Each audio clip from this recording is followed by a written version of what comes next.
Hello everyone, আজকে আমি ট্রিগারে আছি। আজকে তোমাদের দেখাচ্ছি, এটা হচ্ছে আমার মেন হেডলাইট। আমি ফগ লাইট জ্বালিয়ে দেখাবো। এটা আমি মেন হেডলাইট অফ করলাম, এটা ফগ লাইট আছে। দেখতে থাকো, আমি একটা অন্ধকার জায়গাতে এসেছি। এটা মেন হেডলাইট, এটা ফগ লাইটটা আমি অফ করে দিচ্ছি। দেখো পিচ ডার্ক, কিছু দেখতে পাবে না। আমি এটা জাস্ট পাইলট ল্যাম্পটা জ্বালিয়েছি। এটা মেন হেডলাইট। দেখো দেখাচ্ছি তোমাদের ফগ লাইট আর মেন হেডলাইটের মধ্যে ডিফারেন্সেসটা কী।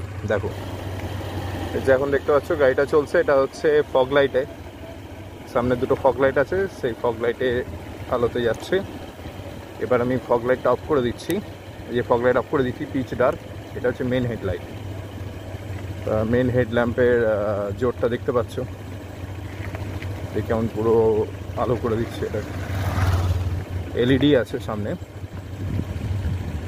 এবারে যেটা দেখতে পাচ্ছ সেটা হচ্ছে ফগ লাইট প্লাস হেডল্যাম্প দুটো, তেমন কিছু ডিফারেন্স দেখতে পাচ্ছ। Fog light plus main headlight দুটোই জ্বলছে। মেন হেডলাইট অফ করে দিলাম, এটা ফগ লাইটে জ্বলছে। এটা মোটামুটি দেখা যাচ্ছে, তোমাদের ক্যামেরাতে আশা করি পরিষ্কারই আসছে। কিন্তু সামনে যেটা দেখতে পাচ্ছি, দূরেরটা দেখতে পাবো না। এই ডিস্টেন্সের থেকে আরেকটু যদি দূরে যায়, দেখো ডার্ক হয়ে যাবে। কিন্তু এখানে যদি আমি মেন হেডলাইট দিয়ে দিই, দেখো দেখতে পাচ্ছ, এইটা দেখতে পাবে। যতই জুম করে মোটামুটি দেখতে পাবো। ঠিক আছে, এই হচ্ছে ডিফারেন্সেস।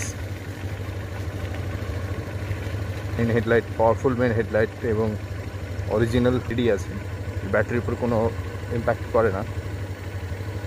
দেখো, তারপর কমেন্টে জানাও কেমন লাগলো কিনা। আমার ট্রিগার 10 বছর বয়স হয়েছে।